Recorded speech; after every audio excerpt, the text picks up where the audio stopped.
Beli kau tak kau bini tak?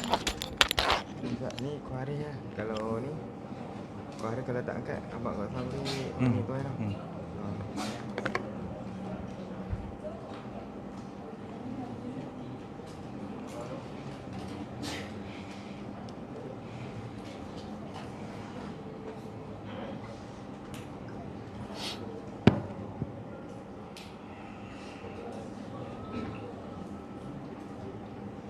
Baik.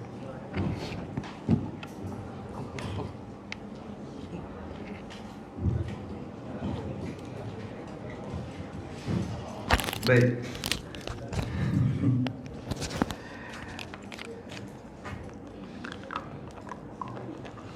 Assalamualaikum warahmatullahi wabarakatuh. Bismillahirrahmanirrahim. Alhamdulillahirabbil alamin wassalatu wassalamu ala sayyidina Muhammadin wa ala alihi wa sahbihi ajma'in.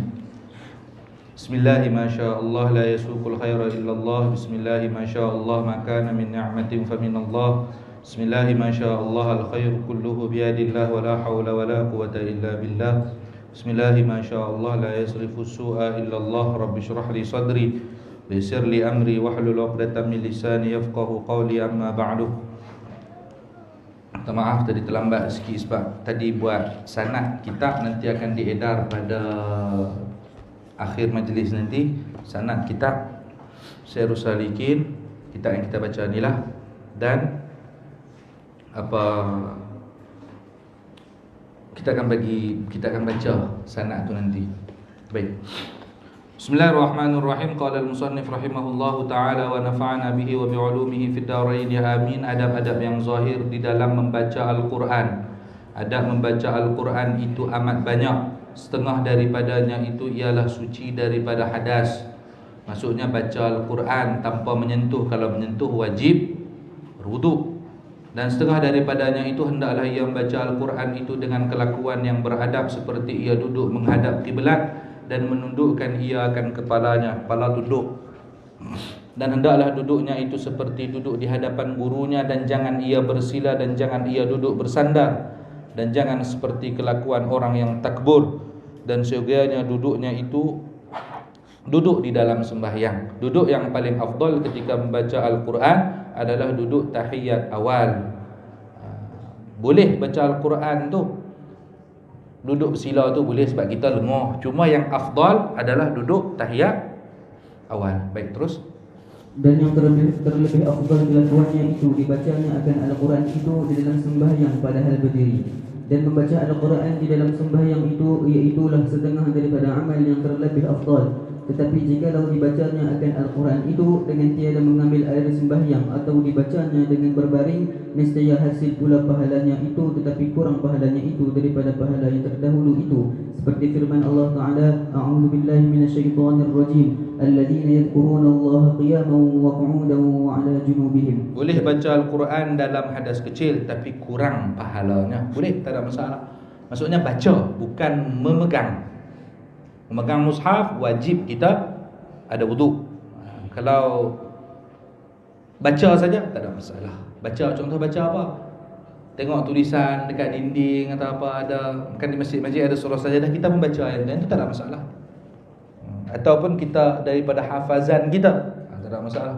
Cuma beradab dengan wudu. Baik, terus. Artinya mereka itu yang menyebut akan Allah Ta'ala padahal berdiri dan padahal duduk dan padahal berbaring di atas lambung mereka itu. Maka bahawasanya dipuji oleh Allah Ta'ala atas sekalian mereka itu, tetapi mendahulukan ia pada sebutan itu akan mereka yang menyebut akan Allah Ta'ala dengan berdiri, kemudian maka orang yang menyebut akan Allah Ta'ala dengan duduk, kemudian maka orang yang menyebut Allah Ta'ala dengan berbaring. Baik, terus. Dan kata Sayyidina Ali bin Abi Thalib radhiyallahu anhu, Man qara'a al-Qur'ana wa huwa qa'imun fi as-salati kana lahu bi kulli harfin 100 hasanah, wa man qara'ahu wa huwa jalisun fi as-salati falahu bi kulli harfin 50 hasanah, wa man qara'ahu fi ghairi salatin wa huwa 'ala wudu'in fa 25 hasanah, wa man qara'ahu 'ala ghairi wudu'in fa 10 hasanat. Artinya barang siapa membaca Al-Quran padahal ia berdiri di dalam sembahyang, nescaya adalah baginya dengan tiap-tiap satu huruf itu dibalas 100 kebajikan. Dan barang siapa membaca akan ia padahal ia duduk di dalam sembahyang, maka adalah baginya dengan tiap-tiap satu huruf itu dibalas dengan 50 kebajikan. Dan barang siapa membaca akan ia di dalam ketika yang lain daripada sembahyang, padahal ada baginya air sembahyangnya, maka ia itu dibalas dengan 25 kebajikan. Dan barang siapa membaca akan ia dengan tiada air sembahyang, maka dibalas dengan 10 kebajikan. Kalau berdiri dalam solat 100 pahala. Duduk dalam solat baca Al-Quran 50 pahala. Di luar solat berwuduk di luar solat baca Al-Quran. Maksudnya baca Al-Quran bukan pada waktu sembahyang, tapi ada wuduk, dapat 25 pahala. Baca Al-Quran di luar solat tak ada wuduk 10 pahala, tetap dapat pahala. Cumanya iaitulah kita ni hampa tak usah duk tengok yang record, hampa tengok yang record. Pernah waktu ustaz buat seminar ke apa tu, drone lalu atas, pakai duk tengok habis. Aku macam nak tembak aja drone tu jatuh. Baik. Biasa ya tengok kitab. Jadi tetap dapat pahala. Dalam solat tetap dapat pahala. Luar solat kalau baca Al-Quran tu dapat pahala. Tengok saja pun dapat pahala. Baik, terus. Dari kata Imam Al-Ghazali rahimahullahu ta'ala, والتفصيل في مقدار القراءة أنه إن كان من العاملين السالكين بطريق العمل فلا ينبغي أن ينقص عن ختمتين في الأسبوع، وإن كان من السالكين بأعمال القلب وضروب الفكر أو من المشتغلين بنشر العلم فلا بأس أن ينقص في الأسبوع على مرة، وإن كان نافذ الفكر في معاني القرآن فقد يكتفي في الشهر بمرة لكثرة حاجته إلى كثرة الترديد والتأمل. Artinya, dan perceraian pada kadar membaca Al-Quran itu, bahawasanya jika ada ia daripada orang yang amilin yang menjalani dengan jalan amal, yakni jalan membanyakkan ibadah yang zahir, maka seyogianya bahawa jangan mengurangkan ia daripada 2 kali khatam di dalam 7 hari. Dan jikalau ada ia daripada orang yang salikin yang menjalani dengan segala amal yang di dalam hati dan dengan segala bahagian daripada fikir, atau ada ia orang yang masyhur dengan mengajar ilmu yang memberi manfaat, maka tiada mengapa bahawa ia menyampaikan di dalam 7 hari itu atas sekali khatam itu. Baik, yakni orang yang tumpukan diri dia untuk ibadah, tak ada kerja lain, maka dia mestilah mengkhatamkan Al-Quran paling kurang tu 2 kali seminggu. Paling kurang 2 kali seminggu. Antum 2 kali seminggu kena khatam. Tak ada kerja lain. Kerja apa? Ada kerja apa? Menanam, berkebun. Mana ada? Cari nafkah untuk anak isteri. Mana ada? Jadi 2 kali kena khatam dalam seminggu antum. Kemudian kalau orang yang sibuk mengajar, sibuk buat kebajikan apa semua, keluar apa semua, seminggu sekali. Dan ini juga dilakukan oleh para sahabat Nabi radhiyallahu anhum ajma'in. Ni seminggu sekali. Kalau ada kerja lain apa semua, seminggu sekali. Baik. Terus, dan jika ada ia orang yang luas fikiran itu pada memahami di dalam makna Al-Quran, maka sesungguhnya memadai di dalam sebulan itu segala khatam, kerana hajat ia kepada membanyakkan mengulang-ulangi dan memeriksa dan membicarakan akan makna Al-Quran. Macam ahli tafsir, dia selalu fikir dan tadabbur makna Al-Quran. Sampai suatu ayat dia nak kena semak dalam tafsir, maka dia khatam Al-Quran sebulan sekali, sebab dia nak kena ulang-ulang selalu. Baik, terus. Dan adalah Nabi SAW menyuruh dia akan Sayyidina Abdullah bin Umar radhiyallahu anhu bahawa ia membaca Al-Quran di dalam 7 hari 1 kali khatam. Dan demikianlah beberapa sahabat Nabi SAW bahawa ia membaca Al-Quran di dalam tiap-tiap 1 Jumaat sekali. Maksudnya tetap 1 Jumaat sekali khatam tu seminggu sekali. Seperti Sayyidina Utsman bin Affan radhiyallahu anhu dan Sayyidina Zaid bin Harithah radhiyallahu anhu. Bin Harithah ni Syekh Fahmi ubah Sayyidina Zaid bin Thabit. Sayyidina Zaid bin Thabit. Baik, terus. Dan Sayyidina Abdullah bin Mas'ud radhiyallahu anhu dan Sayyidina Ubay bin Ka'ab radhiyallahu anhu. Baik. Kejap. Sayyidina Ubay bin Ka'ab ni antara sahabat yang istimewa. Nabi pernah tanya, "Ya Abal Munzir, atadri ayya ayatin min kitabillahi ma'aka a'zam?" engkau tahukah ayat dalam kitab suci Al-Quran, ayat manakah yang paling a'zam, yang paling besar, yang paling agung? Kalau surah yang paling agung, yang paling istimewa, surah Al-Fatihah. Kalau ayat apa? Jadi kata Sayyidina Ubay bin Ka'ab, Allah wa rasuluhu a'lam, Allah dan Rasulnya lebih tahu. Dia tawaduk dengan Nabi. Takkanlah Tuan tanya saya, sepatutnya Tuan yang bagi tahu saya. Nabi tanya pula, engkau tahukah ayat mana yang menurut engkau yang paling a'zam, paling agung? Dia sebutlah, iaitu ayatul kursi. Ayat kursi. Kemudian beliau cerita, Nabi memukul dada aku, Nabi pegang dada aku. Nabi kata apa? Wallah la yahnakal ilm ya Abal Mundir. Berguna sungguh ilmu itu, semoga kau dipermudahkan ilmu bagimu. Ini maksudnya Sayyidina Ubay bin Ka'ab dia tahu mana ayat yang spesial. Begitu juga dengan Sayyidina Abdullah bin Mas'ud. Dia dipanggil Nabi, Nabi panggil dia, Nabi suruh dia baca Al-Quran. Dia segan, wahai Rasulullah, sepatutnya Tuan yang baca, saya yang dengar. Nabi kata, aku nak dengar bacaan Al-Quran daripada orang lain. Dia pun baca surah An-Nisa, Nabi mendengarnya sehingga menangis, terisak-isak lah Nabi menangis. Dan Nabi kata, cukup bacaanmu wahai Ibnu Mas'ud. Begitu juga Zaid bin Thabit. Zaid bin Thabit, kita tahu Nabi SAW 2 tahun menjelang kewafatan Nabi,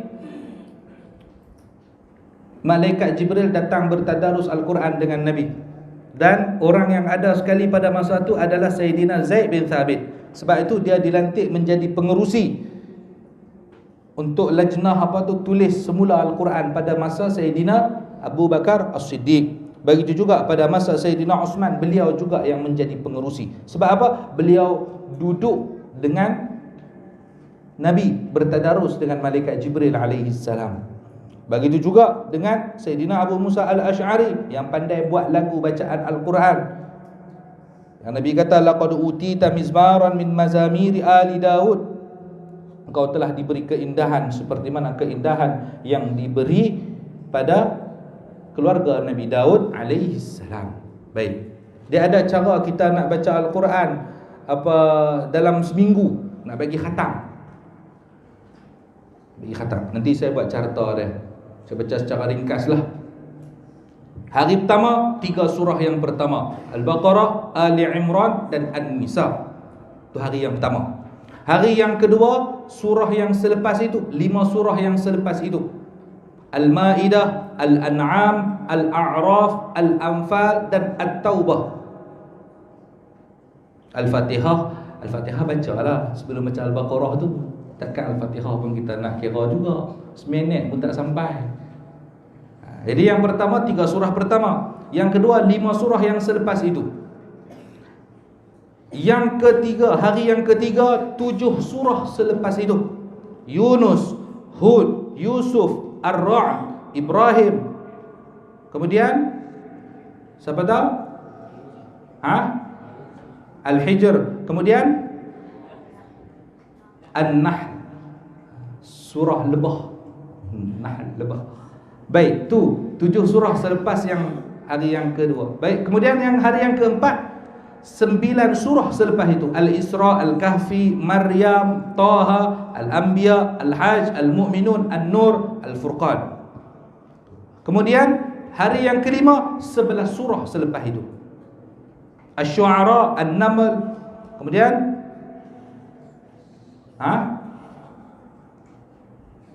kemudian Al-Qasas, kemudian Al-Ankabut, Ar-Rum, Luqman, Sajadah, Al-Ahzab, Saba, Fatir dan surah Yasin. Itu. Hari yang ke-6 13 surah selepas itu, As-Saffat, Sad, Az-Zumar, Ghafir, Fussilat, Asy-Syura, Az-Zukhruf, Ad-Dukhan, Al-Jathiyah, Al-Ahqaf, Muhammad, Al-Fatah, betul? Al-Hujurat. Yang ketujuh surah-surah mufassal. Hari yang ketujuh surah-surah mufassal daripada surah Qaf sampai habis. Itu pembagian 7 hari dalam seminggu. Baca yang tu. Hari pertama baca surah tu. Nak jelas lagi, tengok nanti dalam YouTube. Baik. Terus apa? Terus Ammar. Dan adalah Sayyidina Uthman radhiyallahu anhu memulai ia pada malam Jumaat dengan surah Al-Baqarah hingga kepada surah Al-Maidah, dan pada malam Sabtu dengan surah Al-An'am hingga kepada surah Hud, dan pada malam Ahad dengan surah Yusuf hingga kepada surah Maryam, dan pada malam Isnin dengan surah Taha hingga kepada surah Al-Qasas, dan pada malam Selasa dengan surah Al-Ankabut hingga kepada surah Sad, pada malam Rabu dengan surah Az-Zumar hingga kepada surah Ar-Rahman, dan mengkhatamkan akan bacaannya itu pada malam Khamis. Dan setengah daripada adab membaca Al-Quran itu bahawa hendaklah ia dengan tertil, yakni nyata bacaannya pada tiap-tiap huruf Al-Quran itu. Maksudnya setiap huruf, setiap kalimah diberikan haknya masing-masing. Jangan kita baca ikut dan. Diberikan hak masing-masing. Panjang dipanjangkan, pendek dipendekkan, dengung kena dengung, apa semua kena bagi sesuai. Baik, terus. ولذلك نعتت سلمة رضي الله عنها قراءة رسول الله صلى الله عليه وسلم فإذا هي تنعت قراءته مفسرة حرفا. Artinya kerana yang demikian itu mensifatkan oleh Salamah radhiyallahu anha akan bacaan Rasulullah sallallahu alaihi wasallam, maka tiba-tiba ia mensifatkan akan bacaannya yang nyata pada satu-satu hurufnya itu. Baik, menurut penilaian Abu Ya Syekh Fahmi Zamzam dan guru-guru beliau, qari di Mesir yang paling fasih adalah Syekh Muhammad Khalil Al-Husari. Cari Syekh Muhammad Khalil Al-Husari, itu yang paling fasih bacaan. Al-Husari, alif lam ha sad ra ya. Syekh Muhammad Khalil Al-Husari. Dengarkan bacaan beliau supaya kita dapat baca dengan baik. Sebab apa? Manusia apa yang dia dengar, itu yang akan dia tuturkan. Yang apa yang kita cakap daripada apa yang kita dengar. Kalau kita dengar yang baik, kita dengar bacaan yang baik, kita dapat baca dengan baik. Terus. Dan kata Sayyidina Abdullah bin Abbas radhiyallahu anhuma, la'an aqra al-Baqarah wa Ala Imran urattiluhuma wa atadabbaruhuma ahabbu ilayya min aqra al-Qur'an kullahu hadramah. Artinya, demi Tuhanku bahawa aku membaca akan surah Al-Baqarah dan surah Al-Imran, padahal aku tertilkan dan aku fikirkan maknanya, itu terlebih kasih kepadaku daripada aku membaca akan sekalian Al-Quran dengan bercepat-cepat. Maksudnya, aku baca surah Al-Baqarah kata Nabi, dan aku baca surah Ali Imran, lebih kurang 4 juzuk tu. Itu lebih aku sukai daripada membaca semua Al-Quran yang laju-laju. Baik aku baca 2 surah ni tapi tertil. Ini kualiti bacaan. Kualiti dah, bukan kuantiti. Bukan banyak bacaan, tapi kualiti dia tu yang penting. Itu yang dikehendaki dalam bacaan Al-Quran. Dalam mazhab Asy-Syafi'i, seperti pendapat Imam An-Nawawi dalam kitab At-Tibyan fi Adabi Hamalatil Quran, beliau sebut qira'atu suratin qasiratin bikamaliha afdalu min qira'ati ba'di suratin tawilatin biqadril qasirah. Membaca surah yang pendek, nanti pada jadi imam hari imam main tarawih, baca surah yang pendek yang sempurna, itu lebih afdal daripada kita baca surah panjang tapi kita baca dengan kadar surah yang pendek, kita potong-potong. Sebab apa? Fa innahu qad yakhfal irtibat ala ba'din nas fi ba'dil ahwal. Sebab sebahagian daripada surah yang panjang tadi belum memberikan makna yang sempurna kepada sebahagian orang yang mendengarnya pada sebahagian keadaan. Kadang-kadang orang yang di belakang kita, makmum yang di belakang kita, kita tak tahu siapa. Boleh jadi juga tok-tok guru dia faham, kita berhenti sampai pada ayat ni. Sepatutnya ayat tu bersambung. Macam kisah Nabi Musa dalam surah Baqarah. Yang Bani Israel tanya, lembu apa? Lembu macam mana? Tanya tu kisah dia tu sampai ke muka surat belakang. Kalau kamu semua tahu mana tempat nak berhenti, cantik. Tapi kalau tak tahu macam mana? Ustaz tak tahu buat pala tahu, tu dia. Lemak tu. Faham kan? Jadi baca yang tu. Jadi baca yang pendek itu lebih baik. Baca yang pendek macam mana? Kita baca daripada surah Wal-Laili Idza Yaghsha. 2 surah Wal-Laili Idza Yaghsha, Wal-Laili Idza Yaghsha, kemudian Wad-Duha. Alam Nashrah, kemudian boleh 2 surah satu surah setiap rakaat. 2 surah sekali salam, 20 surah sekali salam terus. Ataupun kita baca daripada mana? Alhaakumut Takatsur. Rakaat kedua qul huwallahu ahad. Boleh tak? Tak masalah. Baca. Itu lebih baik daripada kita baca surah panjang tapi kita potong-potong, tak tahu mana tempat kita nak berhenti. Berhenti, orang dengar, orang faham bacaan kita. Dia kata, lah, pasal apa tak sambung sikit lagi kisah dalam Al-Quran tu? Kisah dalam Al-Quran tu bersambung pada muka surat selepasnya. Jadi baca yang pendek itu lebih baik. Ustaz, kalau macam tu, terima kasih Ustaz, lepas ni saya akan baca Qul huwallahu ahad. Dia buat betul pula. Yang pendek-pendek kan banyak. Baik, terus. Dan setengah daripada adab membaca Al-Quran itu sunat dengan menangis kerana sabda Nabi SAW, utlul Quran wabku fa in lam tabku fatabakau. Baik, orang yang menangis itu kerana faham makna dia. Kalau tak faham, tidak ada rasa, tidak ada zauq. Lepas tu hang teriak pasal apa? Aku ikut nak orang lain teriak, aku tak teriak, malu. Macam contoh, hari tu ada melawak dengan Kiai cakap bahasa Jawa. Saya faham bahasa Jawa, saya pun gelak lah. Hak lain pun gelak juga. Gelak pasal apa? Gelak sebab ustaz dengan Kiai tu gelak. Tu dia. Bukan gelak sebab dia faham tak. Ini kita baca Al-Quran, kita menangis. Bayangkan. Baik, terus. Jadi kata Sayyidina Abdullah bin Abbas, artinya baca oleh kamu akan Al-Quran serta kamu menangis, maka jika tiada kamu menangis, maka berbuat olehmu menangis. Baik, pada ayat yang tepat. Makna khusyuk dalam solat adalah orang yang sedang baca ayat itu, dia sedang memahami makna ayat tersebut. Contoh ayat, wa yas'alunaka 'anil mahid qul huwa adha fa'tazilun nisaa fil mahid. Kita baca yang tu, kita ingat akan isteri-isteri kita. Ingat akan kakak-kakak kita, macam mana mereka haid nanti. Ingat yang tu, faham makna, ingat awal. Itu jam. Kita baca pula, afala yanzuruna ilal ibili kaifa khuliqat. Kita baca pula, wattini wazzaitun. Kau tak tengokkah pada unta bagaimana dia diciptakan? Kita teringat pada haiwan-haiwan yang kita bela. Kemudian wattini wazzaitun, buah tin, buah zaitun. Kita ingat pada kebun kita macam mana. Itu khusyuk, termasuk dalam khusyuk. Memahami makna dalam bacaan ayat suci Al-Quran, meresapi makna. Ada ayat tentang hari kiamat yang banyak disebutkan dalam surah Idza Syamsu Kuwirat. Banyak sebut tentang hari kiamat.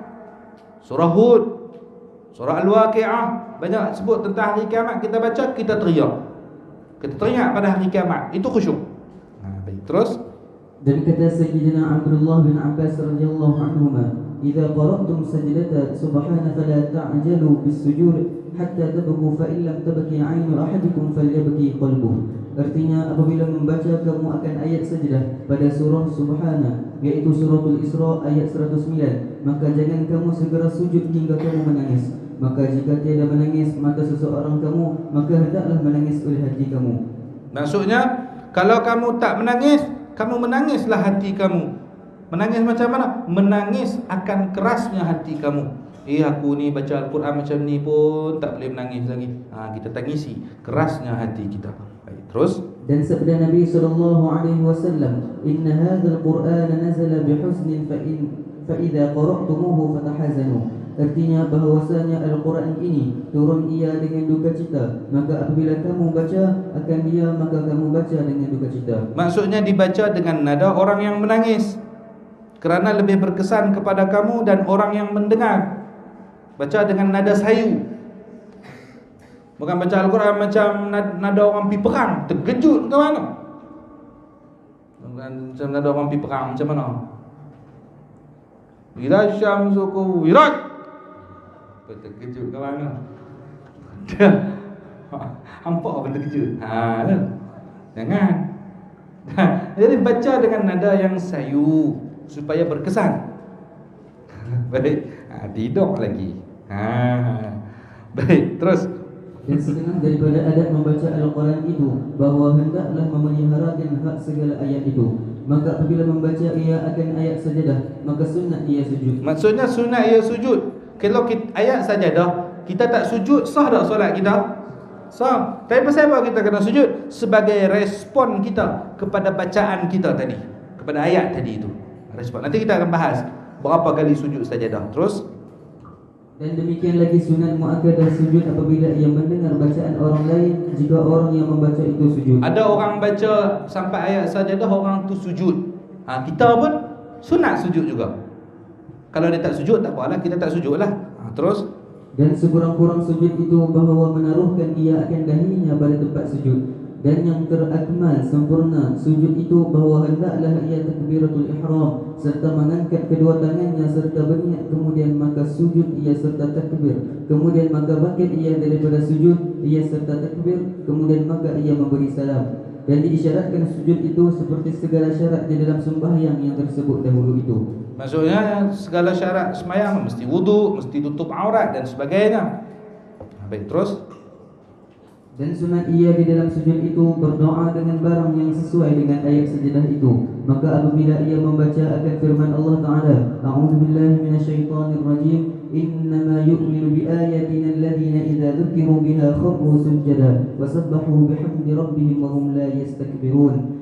Maka dibacanya, Allahumma ja'alni minas sajidina liwajhika al-musabbihina bihamdika wa a'udzu bika an akuna minal mustakbirina an amrika wa 'alal awliyaika. Artinya, wahai Tuhanku, jadikan olehmu akan aku daripada orang yang sujud bagi zatmu, mengucap tasbih dengan pujimu, dan aku meminta pemeliharakan dengan dikau bahawa ada aku daripada orang yang mustakbirin, sombong, dengan suruhmu atau atas awliyamu. ini yang bagus. Ini yang bagus dibaca kerana menyesuaikan dengan siaqul kalam, kalam yang terdahulu dalam ayat sujud tadi, atau dibaca seperti yang warid yang biasa kita baca, sajada wajhiya lillahi alladhi khalaqahu wa syaqqa sam'ahu wa basarahu fatabarakallahu ahsanul khaliqin.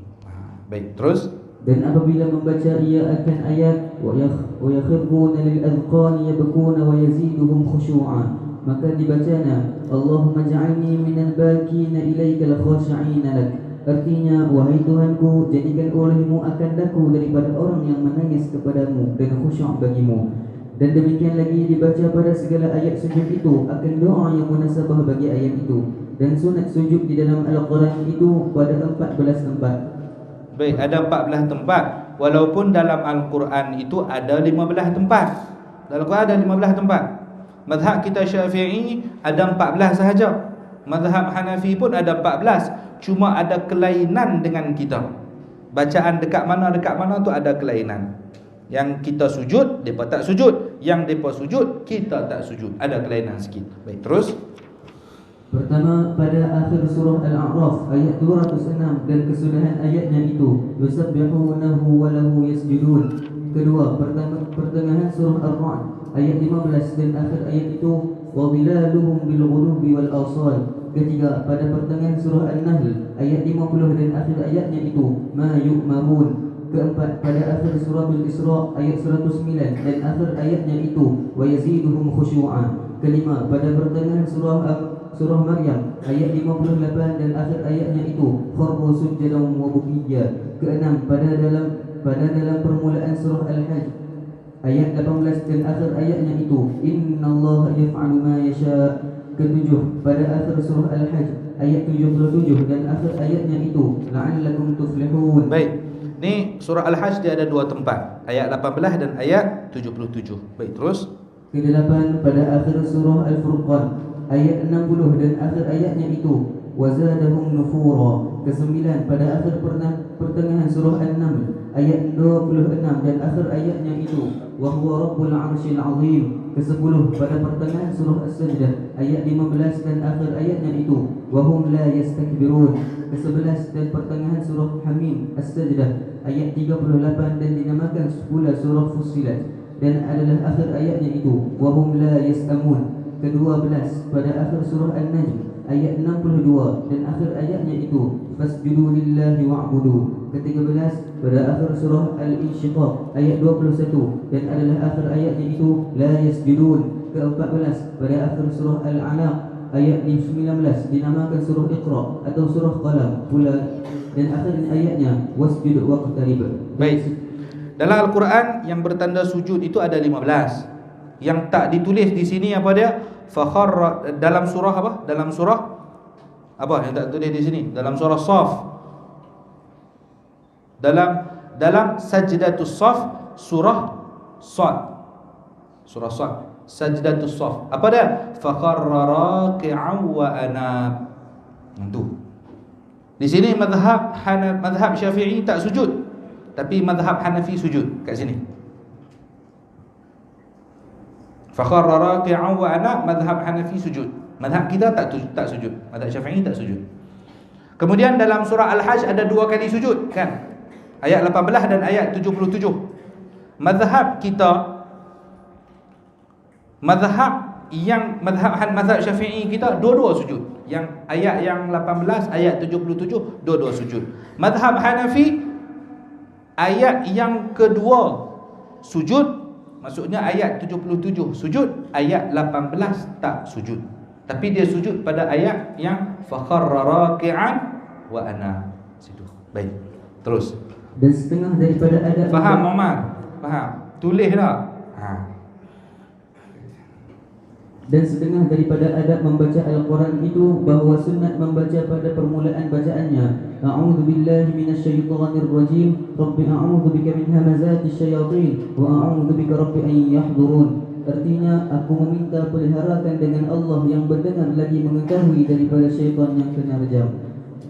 Wahai Tuhanku, aku meminta peliharakan dengan Dikau dengan waswas syaitan, dan aku meminta peliharakan dengan Dikau, wahai Tuhanku, daripada bahawa mereka hadir akan daku. Baik, membaca a'udzubillahi minasyaitonirrajim sebelum membaca Al-Quran.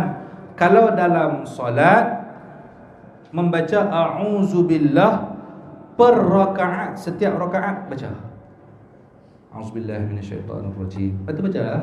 Baca pelan lah kan? A'udzubillah baca pelan. Betul baca lah Al-Fatihah. Setiap rakaat baca. Seperti pendapat yang dirajihkan oleh Imam An-Nawawi. Sagi bagi tak apa sagi. Tak apa. Jadi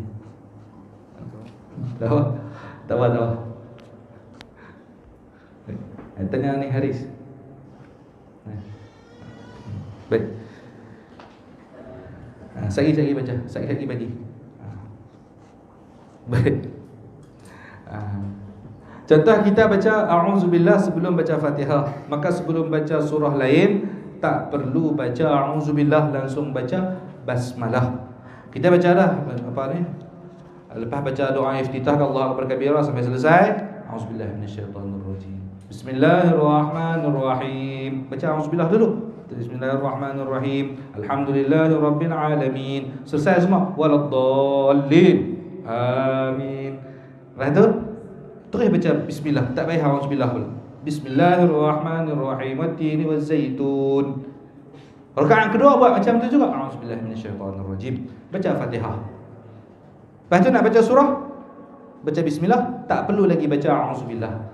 Setiap rakaat baca a'udzubillah. Nah, baik terus.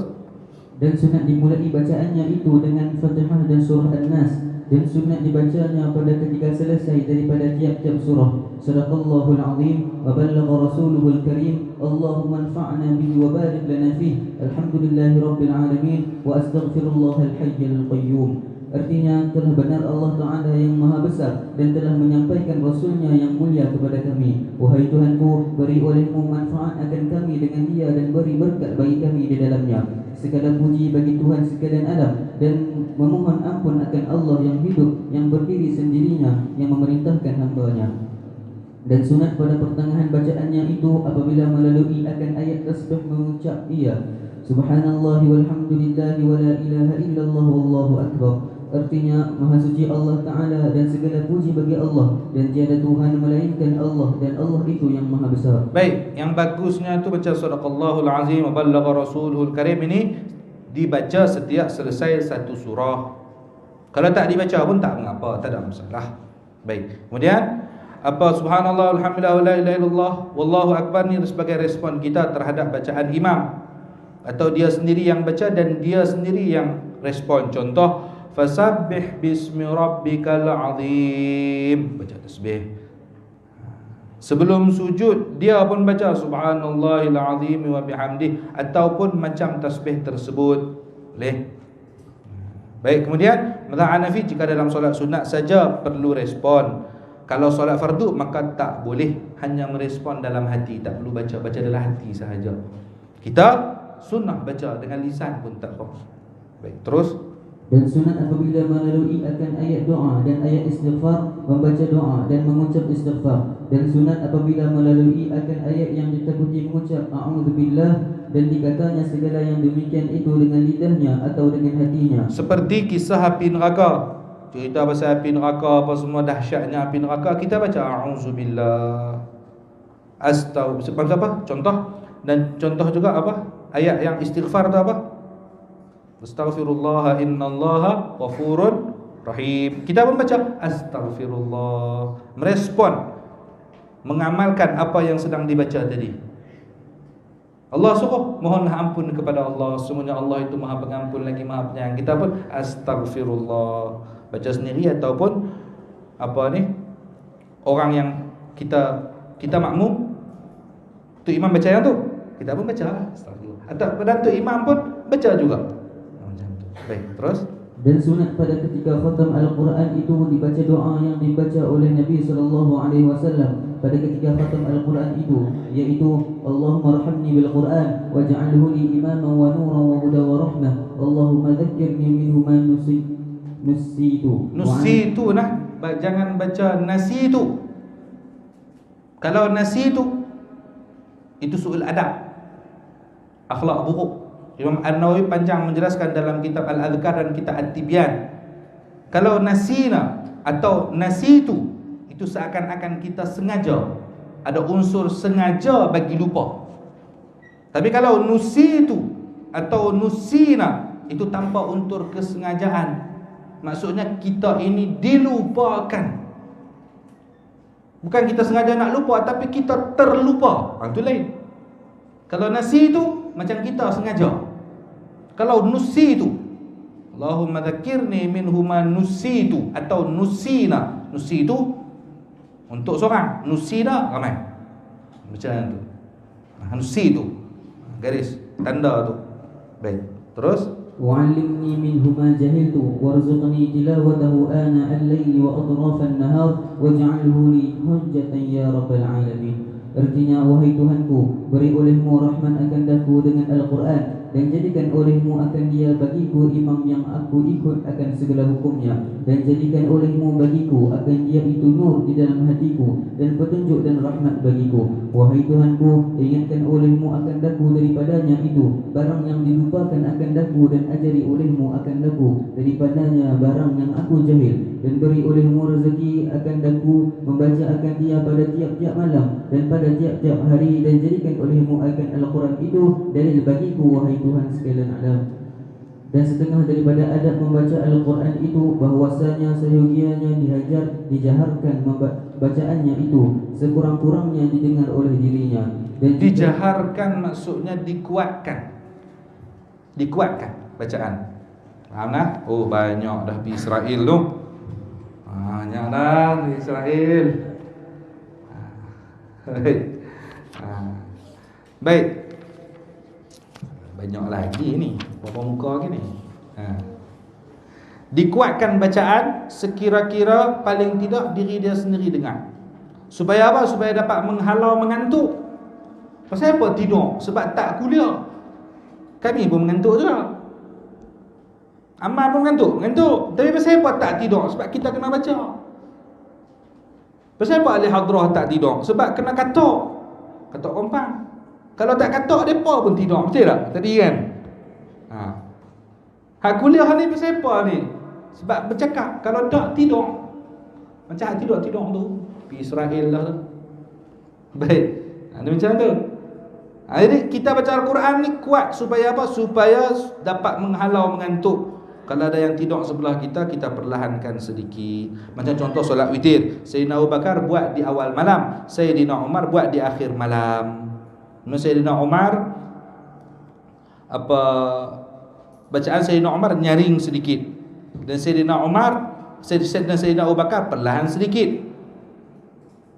Sayyidina Abu Bakar kan solat di awal, dia baca pelan. Pasal apa dia baca pelan? Sebab nak jaga bacaan dia tadi tidak mengganggu orang lain. Sayyidina Umar di akhir malam.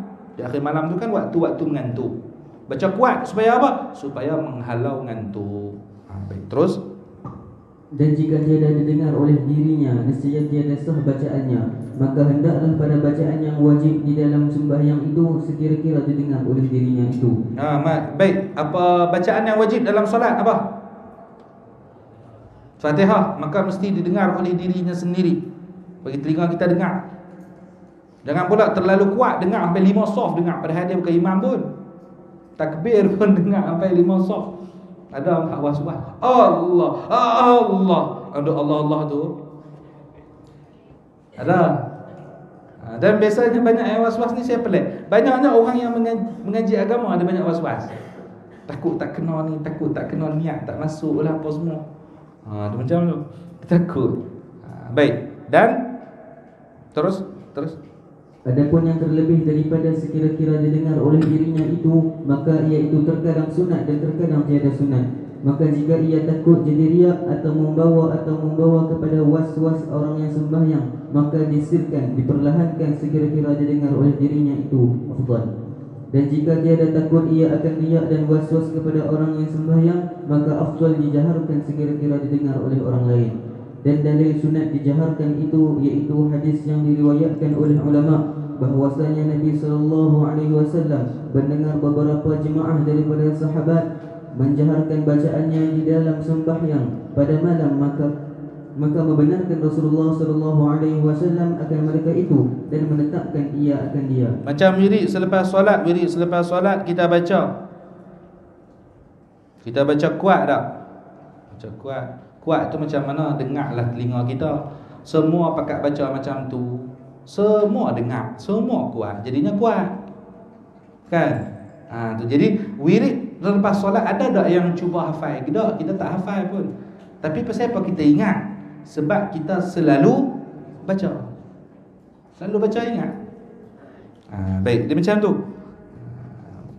Terus dan lagi sabda Nabi SAW, "Idza qama ahadukum min al-laili yusalli falyajhar biqira'atihi fa innal malaikata wa ummar ad-dar yastami'una ila qira'atihi wa yusalluna bi salatihi." Artinya apabila berdiri seorang kamu daripada malam padahal ia sembahyang, maka hendaklah dijaharkan bacaannya itu, maka dari kerana bahawa adalah malaikat dan isi rumah daripada jin dan lainnya itu mendengar akan mereka itu kepada bacaannya dan sembahyang mereka itu serta sembahyangnya. Dan dalil yang menunjukkan afdal disirkan itu sabda Nabi SAW, "Fadlu qira'ati sirri ala qira'ati al-alaniyah ka fadli sadaqati sirri ala sadaqati al-alaniyah."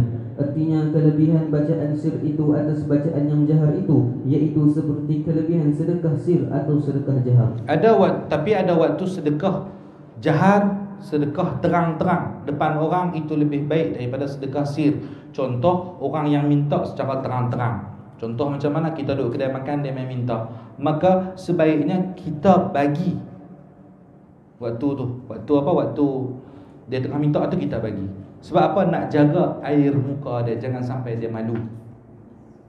Pergi meja sana tak ada, pergi meja sana orang tak bagi, kita bagi. Riak ustaz, bak lain, nak jaga air muka dia. Orang kata riak biar pergi.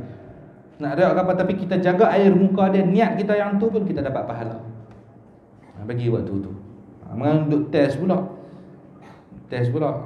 Ni nak makan apa ni? Makan duk saya order.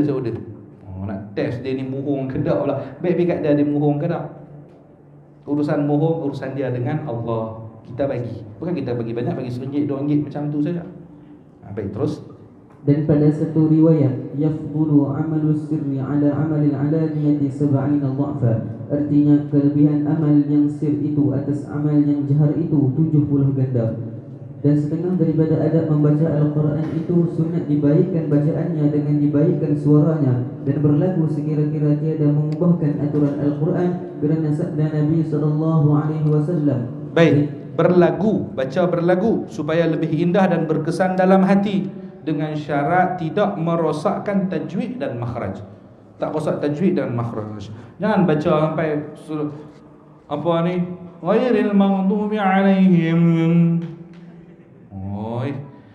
Macam tak ada. Inna Allah ghafurur rahim. Ada macam-macam tu. Dengar macam sedap. Tak kena lah. Lebih baik surah biasa saja, kita baca biasa saja. Yang penting kena makharijul huruf, tajwid, apa semua kena. Baik, sabda Nabi. Sabda Nabi sallallahu alaihi wasallam, "Zayyinul Qur'ana bi aswatikum." Artinya memperhiaskan olehmu akan Al-Quran dengan suara kamu. Dan lagi sabda Nabi sallallahu alaihi wasallam, "Laisa minna man lam yadghanna bil Qur'an." Artinya bukan daripada kami barang siapa tiada berlagu dengan membaca Al-Quran. Maksudnya baca Al-Quran kena berlagu. Baca Al-Quran dengan berlagu, mesti dengan berlagu yang sesuai dengan tarannum Arab, yang sesuai dengan tarannum Arab. Boleh kalau nak baca dengan tarannum Melayu boleh, tapi jangan merubah tajwid. Jangan merubah tajwid. Merubah bacaan, huruf pun jangan berubah. Macam ada kan kita dengar, oh ada syekh mana tahu baca, dia baca dengan langgam, dengan tarannum Afrika. Kan ada kan, naik turun. Tu tak ada masalah, boleh. Tak ada masalah. Yang penting tak berubah daripada segi tajwid, daripada segi makna dan sebagainya. Panjang, pendek, semua tak kacau. Semua tepat, silakan. Baik, sila Abang Gus. 5 minit. 5 minit lah. Allahumma salli wa sallim wa barik alaihi wa ala alihi sallallahu sallam alaihi. Edar. Hayyul hadi bi ajmal dhikra sallu ma'ana ya hubban fahuwa ibadi yawmal ma'adi نبينا طه المختار حي الهادي بأجمل ذكرى صلوا معنا على فهو عبادي يوم المعادي نبينا طه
بالله توسلنا بسم الله وبالهادي رسول الله وكل مجاهد لله بأهل الباب يا الله وكل مجاهد لله بأهل الباب يا الله صلاة الله سلام الله على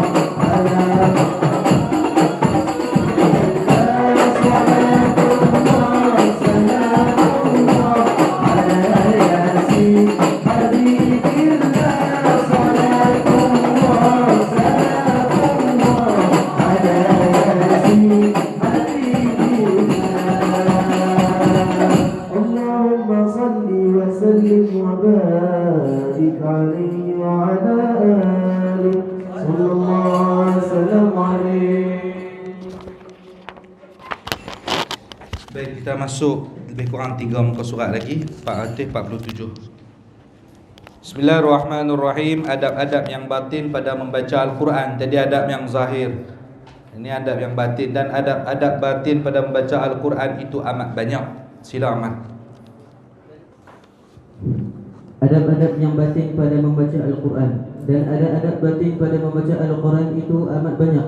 Dan setengah daripadanya bahawa seyogianya bahawa Al-Quran itu dengan Membaca seyogianya membaca Al-Quran itu dengan ta'zim dan tadabbur, yakni memikirkan akan maknanya dan mengingatkan ia di dalam hatinya itu akan kebesaran Al-Quran, kerana Al-Quran itu perkataan Tuhan yang Maha Besar yang dititahkan daripada Arash kepada Jibril dan daripada Jibril kepada lidah Rasulullah sallallahu alaihi wasallam. Al-Quran adalah kalamullah. Allah sangat seronok, Allah sangat suka ketika hamba membaca Al-Quran, kerana itu bermakna hamba itu membaca kalam-kalamnya. Jadi contoh, kita penulis buku, kita tulis apalah dekat blog atau apa dan sebagainya, kita tengok, orang tengok kita punya karya tadi itu, atau kita buat apalah, orang hargai karya kita, apa perasaan kita? Seronok. Itu Maha Suci Allah daripada diumpamakan dengan kita lah. Maksudnya Allah bergembira ketika mana ada seorang hamba baca kalamnya. Baik, terus. Dan setengah daripadanya bahawa seyogianya pada bacaannya itu menghadirkan di dalam hatinya kebesaran Tuhan yang mempunyai perkataan yang di dalamnya, di dalam Al-Quran, dan mengingatkan ia di dalam hatinya bahawa yang dibacanya itu bukan daripada perkataan manusia, dan bahawa adalah yang dibacanya itu iaitu kalam Allah Ta'ala yang maha tinggi. Dan tidak ada perubahan dari awal Al-Quran diturunkan sampai hari ini dan sampai hari kiamat nanti. Tak ada satu kalimah pun yang bertambah dan berkurang. Itu kita mesti yakin, wajib kita yakin dengan seyakin-yakinnya. Bahasa apa pun dalam dunia ini mengalami perubahan. Bahkan tulisannya dulu dan sekarang ada perubahan. Bahasa apa pun dulu dan sekarang berbeza. Kalau Al-Quran seperti mana ia diturunkan, seperti itulah yang kita baca sekarang. Contoh, bahasa dulu, bermula mereka itulah, iaitulah, mereka itulah orang-orang yang untung mereka itu. Itu dia. Berapa itulah. Bahasa kita mudah, ya sekarang mudah. Adalah mereka itu orang-orang yang beruntung.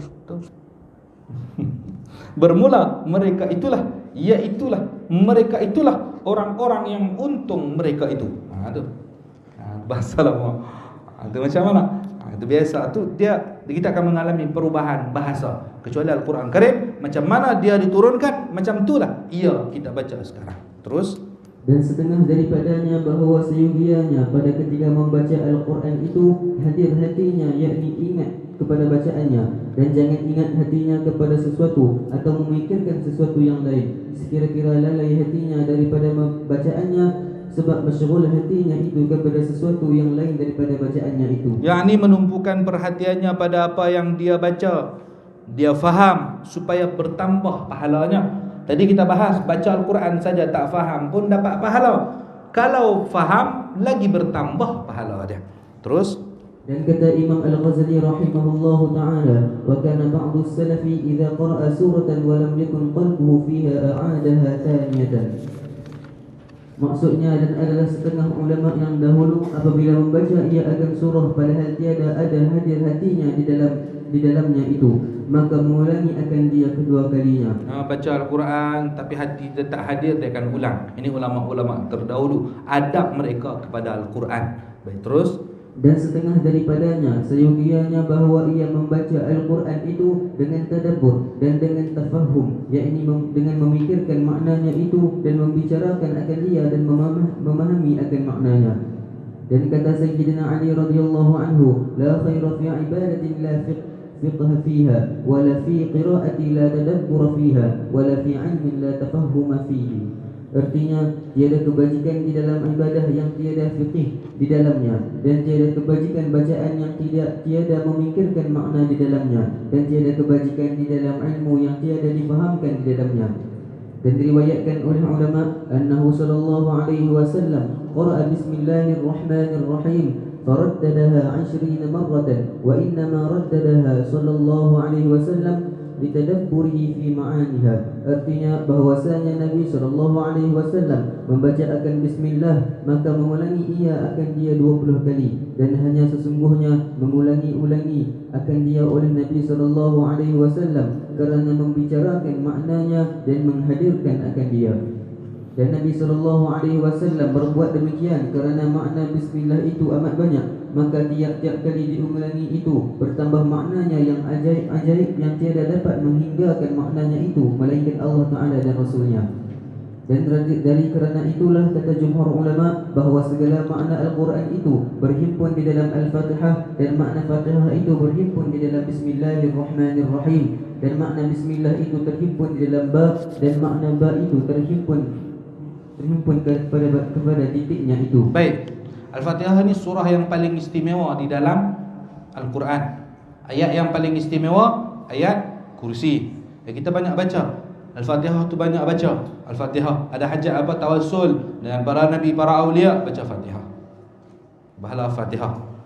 Ini segala makna Al-Quran itu terhimpun di dalam Fatihah, dan makna Al-Fatihah itu terhimpun dalam Bismillahirrahmanirrahim, dan Bismillah itu terhimpun di dalam ba, dan makna ba itu terhimpun di dalam titiknya itu. Baik, terus, dan kata Sayyidina Ali, dan kata Sayyidina Ali bin Abi Talib radhiyallahu anhu, "Law syi'tu la'awqartu 70 ba'iran min tafsir Fatihatil Kitab." Artinya, jikalau aku berkehendak mengarang tafsir, nescaya dapat aku penuh akan 70 unta daripada tafsir surah Fatihah jua.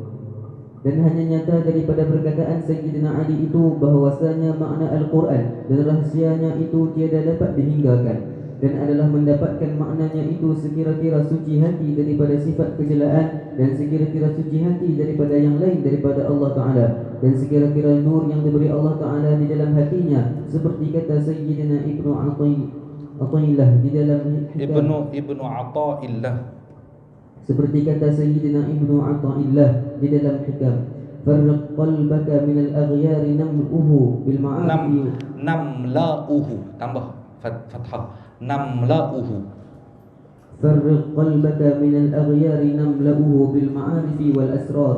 Artinya, kosongkan olehmu akan hatimu daripada memikirkan yang lain daripada Allah Ta'ala, nescaya kami penuhi di dalamnya dengan segala ma'rifah dan rahsia. Yakni, sucikan hatimu daripada masyghul kepada yang lain daripada Allah Ta'ala dan yang lain daripada zikrullah, nescaya diberi Allah Ta'ala di dalam hatimu itu segala ilmu dan ma'rifah yang diberikan kepada anbiya'nya dan awliya'nya, dan dinamai akan ilmu itu dengan ilmu al-ladunni dan ilmu wahbi. Wahbi, ilmu wahbi, bukan wahbi, ilmu wahbi, dan ilmu kashfi dan ilmu hakikat. Ni kita kosongkan hati kita daripada fikirkan apa selain Allah. Selain Allah kita bersihkan, sucikan hati kita dari memikirkan selain Allah. Hanya yang kita fikirkan hanya Allah saja. Apa yang kita buat Allah semata-mata, kembalikan pada Allah. Kita mengaji Allah, Allah, Allah. Tujuan kita Allah, Allah, Allah. Waktu itu niscaya Allah akan penuhi hati kita dengan segala ma'rifah dan rahsia-rahsia. Waktu itu. Baik, terus. Dan tak kala Dan tatkala itu boleh engkau memahami akan makna Al-Quran dan rahsianya itu, dan diilhamkan oleh Allah Ta'ala di dalam hatimu, dan tiada berkehendak kepada nakal daripada tafsir yang masyhur kepada ulama, kerana tafsir Al-Quran itu tiada tersimpan di dalam tafsir Jalalain atau tafsir Baidawi atau tafsir Baydawi atau tafsir Baghawi dan atau lainnya daripada tafsir yang telah masyhur daripada ulama ahli zahir itu. Tetapi adalah tafsir makna Al-Quran itu tiada terhingga dan tiada tersimpan di dalam tafsir yang tersebut itu. Baik, yang kita tengok makna tafsir apa semua tu yang ada di dalam kitab-kitab yang disebutkan, tafsir Jalalain, tafsir Baydawi, tafsir Baghawi, itu yang kita nampak sahaja. Adapun makna lagi yang lagi dalam, sebenarnya makna Al-Quran itu tak terhingga, tak ada dalam tafsir itu. Banyak lagi, masih banyak lagi yang tak ada dalam tafsir itu. Itu maksud dia. Baik, terus. Tetapi adalah tafsir makna Al-Quran itu tiada terhingga dan tiada tersimpan di dalam tafsir yang tersebut itu.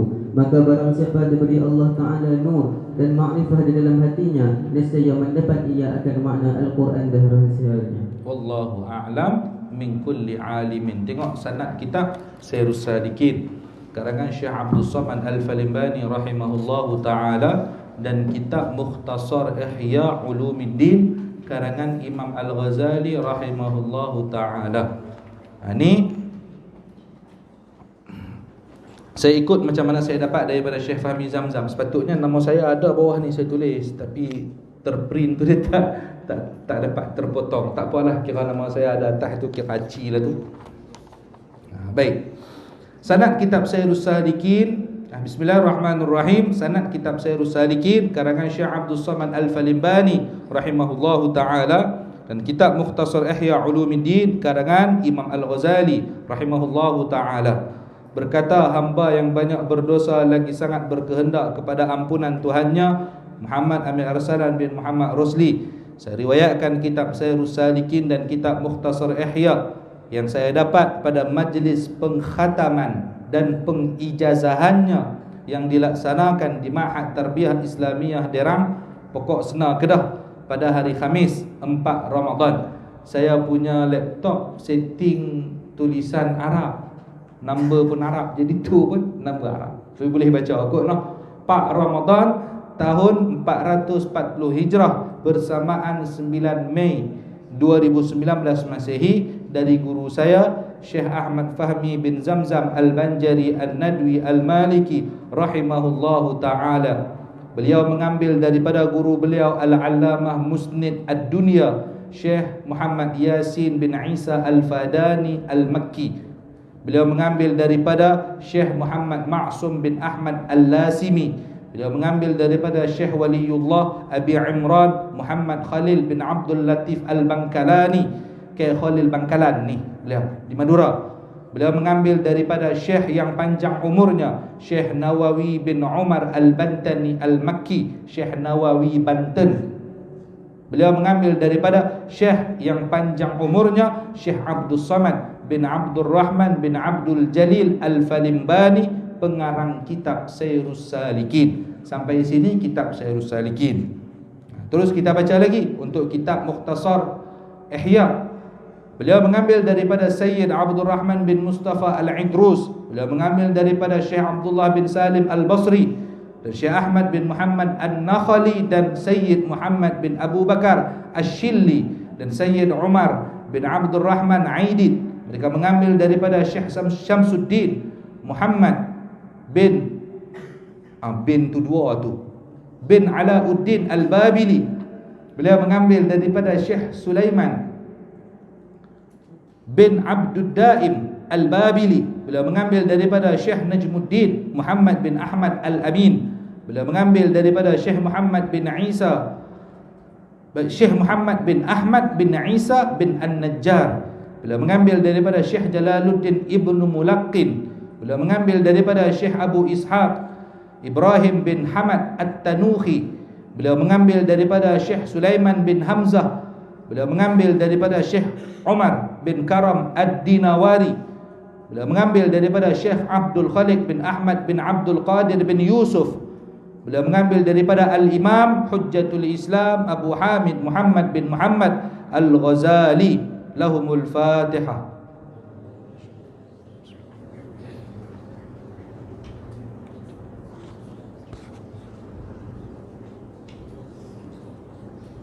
Semoga Allah Ta'ala merahmati mereka semua dan mengumpulkan kita bersama mereka pada hari kiamat nanti. Amin.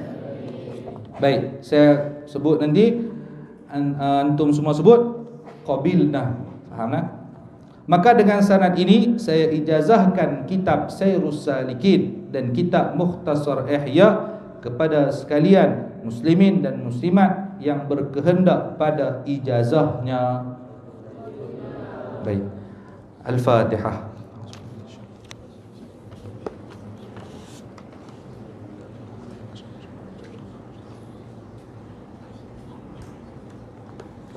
Rabbi fanfa'na. Baca. Allah. Rabbi fanfa'na bi barakati